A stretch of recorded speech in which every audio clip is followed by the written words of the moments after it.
Hello everybody. The last couple of weeks I've been working on some more terrain for my bolt action table, and this is my latest piece. It's a cafe resin building from Total Battle Miniatures and their 28mm World War II line. And it's it's a completely resin, and yeah, just kind of painted it up in kind of some colors that would be somewhat representative of France or Belgium, World War II. Added the little poster on the side, which is a champagne poster in French. Just got it off the internet. Glued it to the side. The cafe sign on the front. Actually, I got that from Total Battle Miniatures when I ordered the buildings.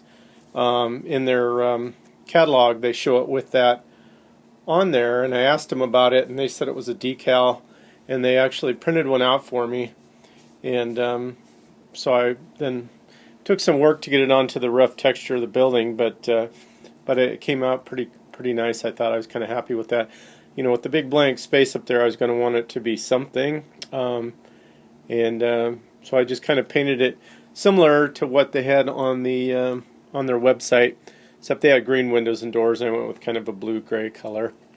Their buildings also do have, see if we can see it, detailed interiors, you know, that you can paint up nice. This comes out to allow access to the other room down there too. So you can see there's doors, there's a stove. Really nice, beautiful, wonderful quality. The detail that they put into these buildings, these sculpts, is just top notch. On this one, I went a little bit crazy, and I wanted to try to take it kind of to the next level. There's a few blogs that I've been kind of following where people have been making scenic bases for some of their different terrain pieces, and so I'll show you what I did with this one. I made this, which I'll just kind of tip it up so you can sort of see the footprint of it. Yeah, there we go. It's I used artist board. I think it's called artist panel, that I got from Hobby Lobby. Very affordable, and it's already primed on the one side, so that when you start adding glue and paint and clay and things onto the surface, it doesn't warp, and it's a very dense. It's 1/8 inch thick, so it's really nice. Even after all the work I did on the base, it still is nice and level and flat and sturdy. It's a little bit better than like even the MDF that you can buy, because that's a little bit, at least the type that I can find online, it absorbs some moisture. But anyway, that's what I used, and so I used the prime side up so that I could put paint, glue, and clay, because that's what I did on the for the cobbles, is actually DOS clay that I rolled out onto there, got it as smooth as I could, and then used an old paintbrush that I pulled the bristles out, and then that metal ferrule. I used a small needle nose plier to make it into kind of an odd shaped, you know, kind of a rectangle, not quite square, so it'd be kind of odd shaped. And then while the clay was still wet, I went along and just stamped in it to simulate the cobble, and that worked really well. It was kind of my first time working with DOS clay. I think the only other thing I would have done is not made them quite so aggressive, you know, so that the stones weren't quite so deep. But I wanted something also that I could dry brush and texture. And anyway, for a first attempt, I was pretty happy with that.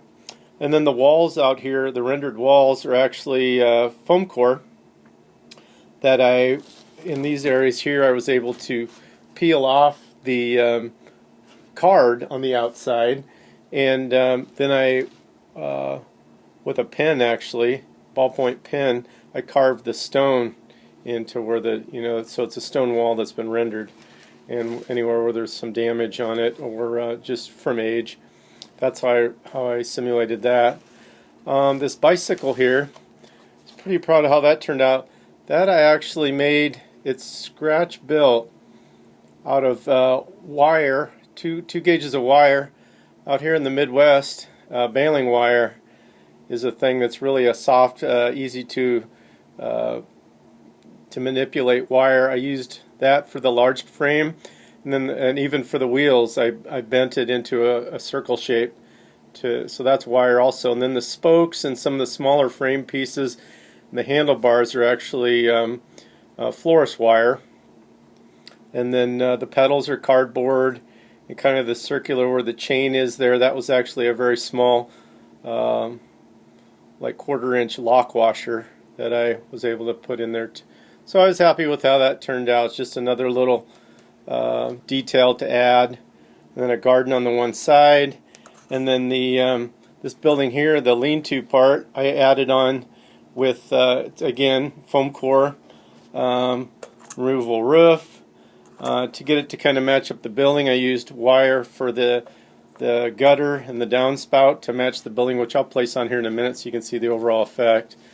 And then the tree is on a washer and recessed. I just built that up with some sculpting clay. Actually, I think I used milliput to make it a little sturdier. And put a magnet in the bottom and a magnet on the bottom of the tree so it doesn't wobble. And this was one of the first trees that I've used out of using rubberized horsehair. It's a Woodland Scenic's armature with rubberized horsehair glued on and then flocked with Woodland Scenic's coarse flock. Just used white glue to glue it on and then set it with Ultra Hold hairspray. And I was real happy with how that turned out. So then, the reason I made the building removable is there might be a situation where you want to use it, just the building on your terrain without the basing board. But then, if you want to add it in, it just sets right in there, and there it is. And so then you got all the little details that are fastened on so that you don't have to worry about bumping some of that stuff. It's all glued down so it stays nice. And then the shingles on here are actually just cardstock that I cut, not individually, but I cut in strips and then just notched out with the hobby knife to give the kind of the shingling effect, and then just started at the bottom and worked my way up. I just glued the layers on. There you can see the gutter piece on there, which then you can kind of see the downspout matching the downspout on the building. The door is just, I believe it's like 16th inch basswood. I just cut into strips then to give the planking effect.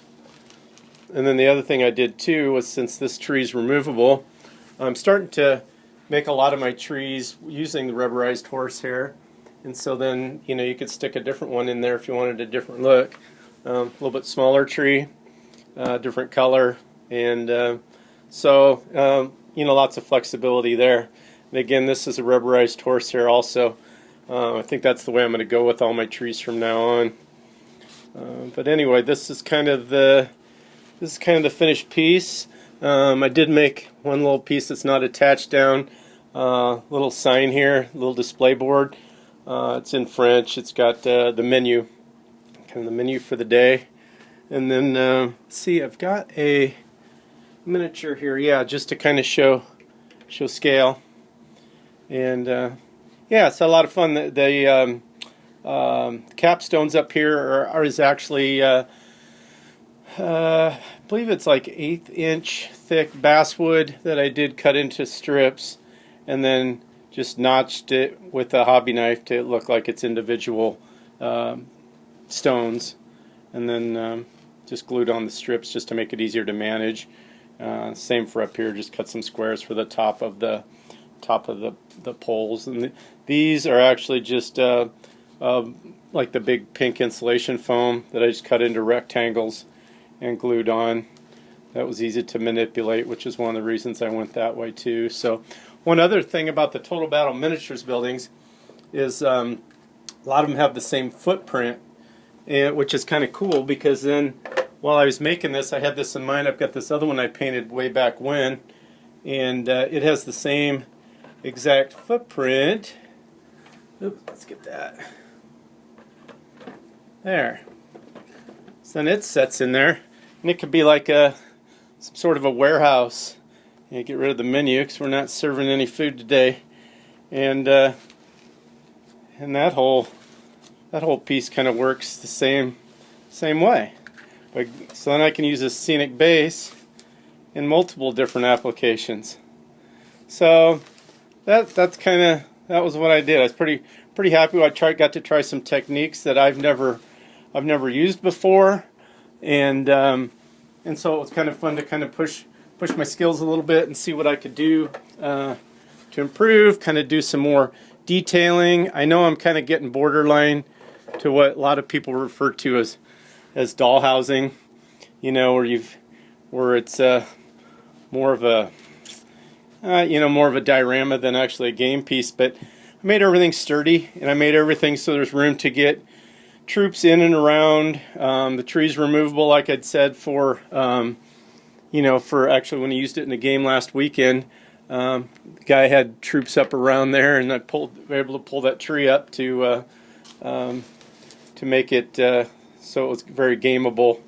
So anyway, that's what I've been working on, and I'm happy with how that turned out. Can't speak highly enough of Total Battle Miniatures products, and I think I'm going to try to do the scenic base on some more of my pieces too, just to give it to add a little bit more, the little details, make it a little more cinematic while you're playing, and when you take pictures of the game while you're playing. After all, for me, that's why I play miniatures games. A lot of it is just for the visual effect. Otherwise, a lot of hex and counter games probably simulate a lot of the different battles perhaps better than miniatures do. But for me, I have as much fun making the terrain as I do painting the miniatures and playing the games. So anyway, well, I appreciate everybody watching, and I'll let you go. Thanks for taking a few minutes of your time and seeing what I got going on. I've been enjoying watching what you guys are doing, and happy holidays if I don't talk to you before Christmas rolls around. Hope everybody has a good time with the family that you can be around, I guess. And so with that, take care of yourselves and each other, and I'll talk to you again soon.